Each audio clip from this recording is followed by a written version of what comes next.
What's going on, YouTube world? It's Jay Coffee on the vid, tapping back in, and man, oh man, does time fly. I mean, truly, is time just passing on a whole nother level ever since the lockdown? That's how it feels to me. Let me know how y'all feel as we push in to 2026. But you see this post here that I wanted to tap into and speak about with y'all. Make sure you leave your thoughts in the comments. 5 years ago, this infamous day, right? Today, domestic terrorist Ashley Babbitt fluked around and found out what happens when people try to break inside the Capitol. You see her rocking her MAGA hat, and you see right here from Pop Crave, this was 5 years ago. This insurrection at the Capitol, storming the Capitol, whatever you want to call it. Man, like, time really flew by, man. 5 years ago today, the U.S. Capitol building was attacked by Trump supporters.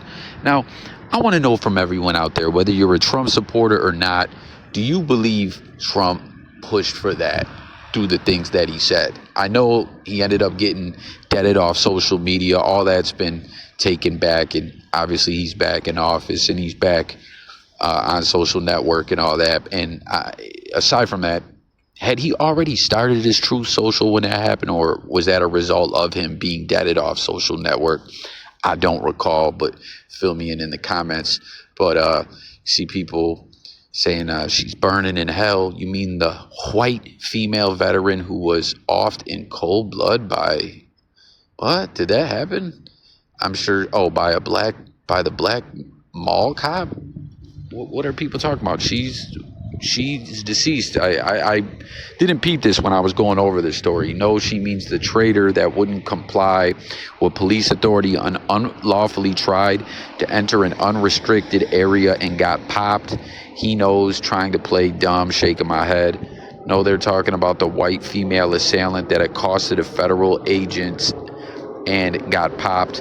That's who they're talking about. Now, like I said, whether you're a Trump supporter or not, leave that in the comments and let me know what you think about this day. Like, I truly want to know, because that's the thing I talk about with this political gang-like mentality stuff that's going on. We even see it with the media outlets where they're clapping back at each other, just saying the total opposite thing on others. Oh, they're all this, they're all that, saying the most negative things. Like, it's just crazy. It's like opposite day, but with a mob-like mentality. So that's why I want to know if there's any people who are indeed Trump supporters, but were like, yo, that was fucked up, they shouldn't have did that. You know, they were dead wrong. And like in this instance, we seen the shit that was going on in that place. Does it shock anyone that law enforcement clap someone? I didn't remember that happened.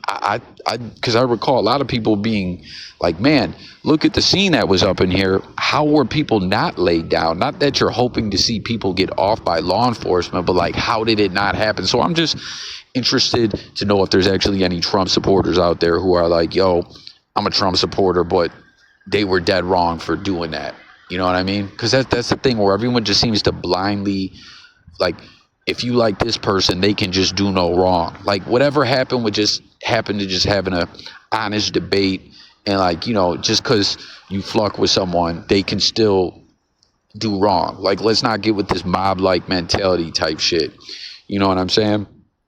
And the other question I want to know is, do you think that Trump pushed for that? Because that was the thing when he got muted off social network and all that stuff. I seen a lot of people saying that he pushed for that in his speeches, and then I seen people saying that was outlandish. But something that I wanted to talk about with y'all in regards to all this is what a lot of people don't know is many people were pardoned out of their bids, convicted, sent to prison, or lock up, probation, whatever.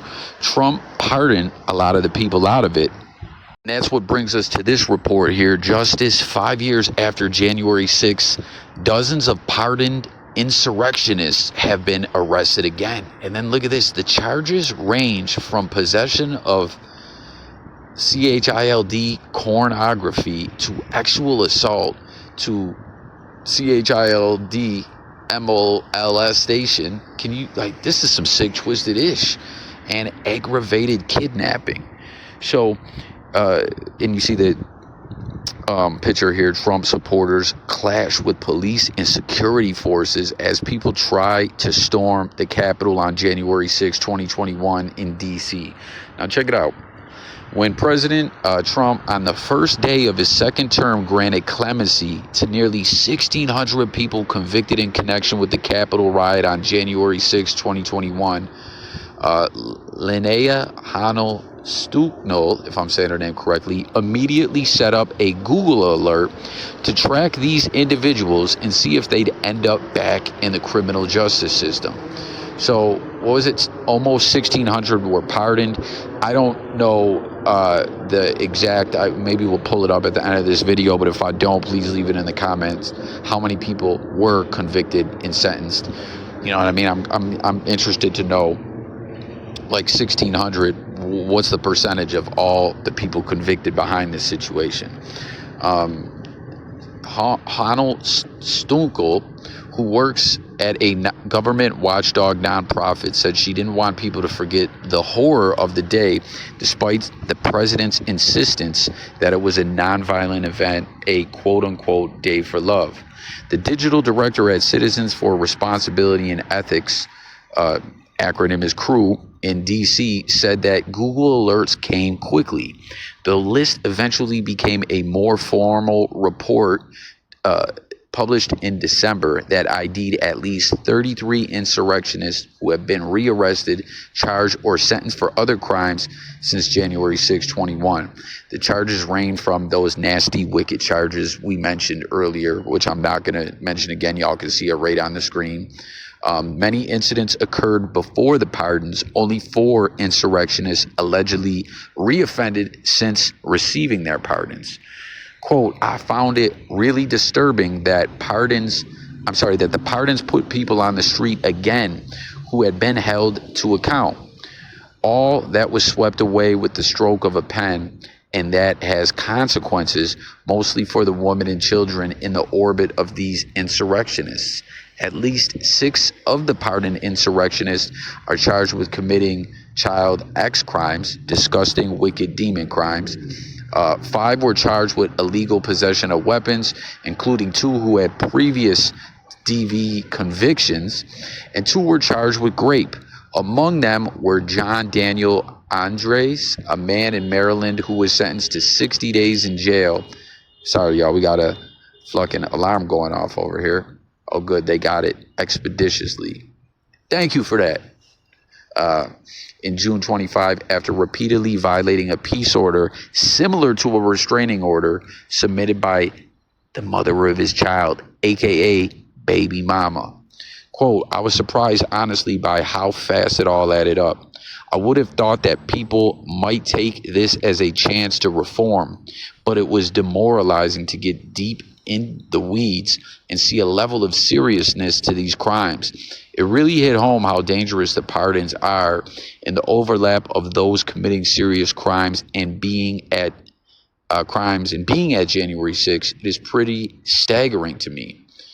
Hanel Stunkel said it's likely the number is bigger than 33. The small team of researchers at CREW relied heavily on local news coverage that mentioned defendants who were tied to January 6th. Said she worries that the pardons embolden people to commit more crimes or make people believe they won't face any consequences as, quote, long as what they do is in service of Trump's aims, end quote. So,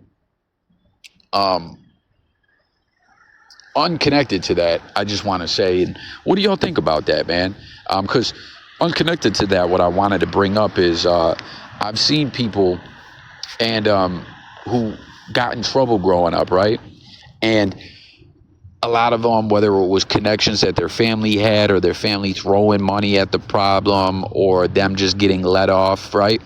Like they didn't learn, the majority of those people. You know what I'm saying? Some people need to sit in prison and learn a hard lesson, and it's especially a thing growing up. You smell me? There are 2 versions of January 6th, one pushed by the president in which peaceful patriots and heroes were wrongfully treated, and a more violent one portrayed by thousands of videos taken that day by insurrectionists themselves. So right there, y'all, that's what I want to say with this ish. It's like, like I was talking about with the political mob-like mentality, how does that happen? It's like everything is like that. There's two total polar opposites of every news story when it comes to politics, no matter how small or big the story is. It's like, are we living in two different alternate realities or what? You know what I mean? That's why I'm really intrigued to see if there is any Trump supporters in the because like I just don't know how those videos lie, man. You know what I mean? Like personally, I just can't see it. And a more violent one portrayed by thousands of videos taken that day by insurrectionists themselves. Witnesses that day, including women serving in Congress, were called to terror, running for their lives and calling their loved ones to say goodbye. Damn, they thought that was it. People in Congress thought, it's a wrap. I got to say goodbye to my family. You know what I mean? Almost like you're on a plane about to plummet out the sky and crash. You call your loved ones. That's how serious that day felt to them. On the campaign trail, Trump referred to those involved with the Capitol riot as unbelievable patriots and promised to help them. Shortly after granting them clemency, Trump told reporters on Air Force One, quote, what I did was a great thing for humanity. They were treated very, very unfairly, end quote. Trump's pardons and commutations largely undo the results of one of the largest criminal probes in U.S. history. The DOJ also conducted an investigation that involved over 5,000 federal agents and led to thousands of charges. So aside from Trump just giving them the pardon and, you know, that being fishy to a lot of people, and once again, I got to look up or leave it in the comments what percentage that is of the people that were convicted. Imagine all that work that they put in, because you got thousands of videos of all this chaos and melee going on. Like we just heard, people in Congress think they're about to meet their maker, and the feds bust their arse. The DOJ put the cases together, take people to court, try them, convict them, plea bargains, what have you, only for Trump to pardon many of these individuals. The blanket clemency for the Capitol attack and the president's unwillingness to hold violent actors accountable set a precedent that increases the risk of future political violence. So let's stop right there, man. That's something we just saw now on the other side of the political spectrum. And that's the thing, like I keep talking about with this mob-like mentality. Bad shit is bad shit, right? We just saw it with J.D. Vance's house. I had a video up on here, but I threw it up on my true crime channel because it didn't break through algorithmically. The algorithm does me real funny style on this channel. Some things bust through onto the other side, some don't. I'm in an odd space. Obviously, I know I report on a lot of different topics, but please like the video, subscribe, join the discussion in the comments. Every engagement helps. But let me throw the link to that true crime channel as well. I really hope y'all will pull up over there and support me. You know what I mean? But the J.D. Vance one is over there, and you know that case seems to have his home attacker went, busted shots up in his windows.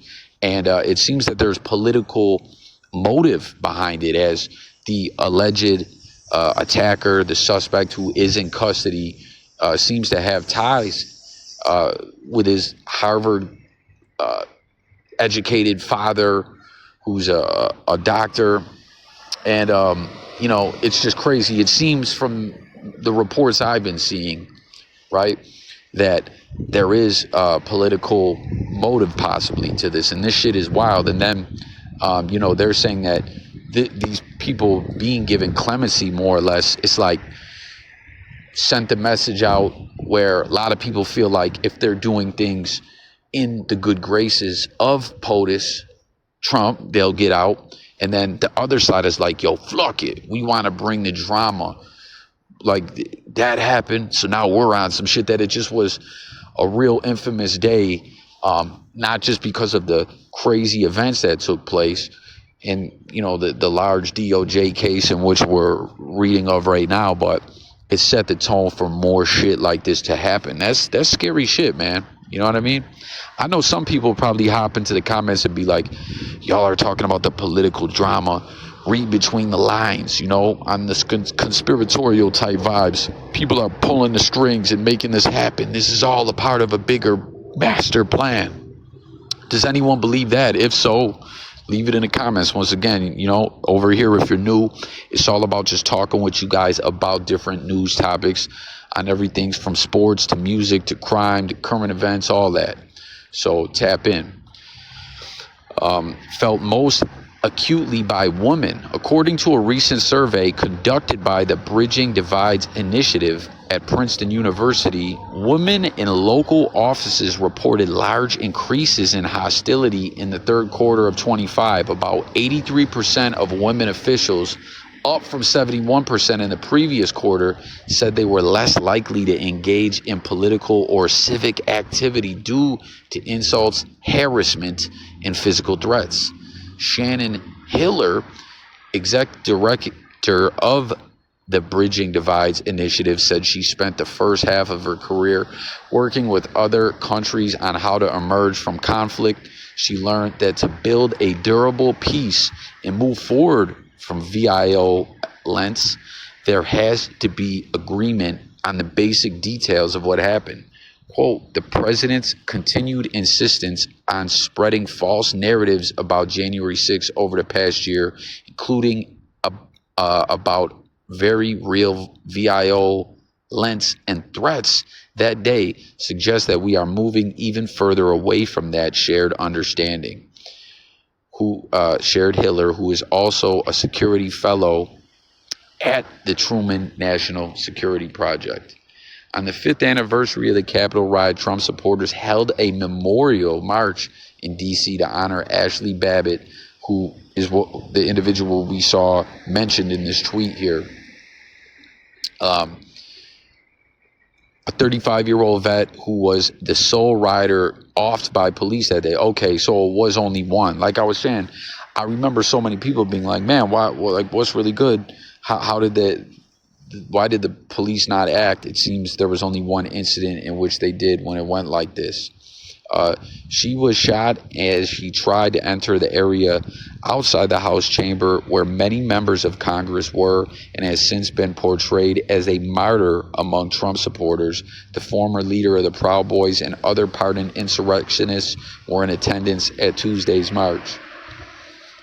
We're going to skip ahead a little bit here. Here's a quote. The president depicts himself as politically persecuted, Benish said, and for many people who voted for him, his second term is a marvelous triumph because he was persecuted by his political opponents, and now he has managed to overcome that and be restored.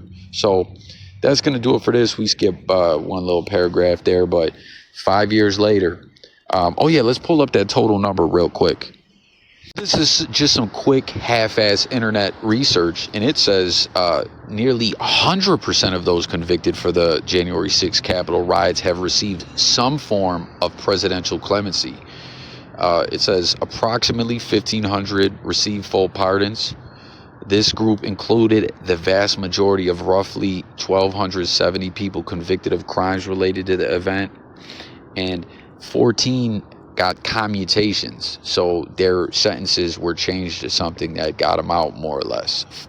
They commuted their sentence to something else, right? 14 specific individuals, primarily high-ranking members of the Proud Boys and Oath Keepers, convicted of seditious conspiracy, had their sentences commuted rather than pardoned. This allowed for their immediate release from prison, but left the convictions on their records. And then dismissals. Trump also directed the DOJ to dismiss approximately 300 pending cases against defendants who had not yet been convicted. So, again, isn't that just so crazy? Such a wild, infamous day. And then all the work that the authorities put in to investigate this, all to just basically be nullified by Trump. It's kind of crazy, man. So there you have it. Here we are 5 years later as time flew by. Jump into the comments, share all your thoughts about this. This you know what I mean? This political mob mentality is really fucking with the way people think, where it's like, how can, why does one side see this as, man, this was terrible? Like, this was a violent day. All this horrible shit happened. And then the other side's like, no, it was a peaceful protest. Like, I just make it make sense. And the fact that this continues to happen in politics and be pushed in the news cycle is really affecting society on a deep level, where people just are living in almost like two different fucking dimensions or whatever. It's bonkers. I just can't quite get it. But that's going to do it for this one. Look forward to hearing from all you guys in the comments. Make sure to subscribe to the channel. I thank y'all again for tuning in. Hit all them buttons. Help me with them engagements. And I will get with you guys on the next one. Peace.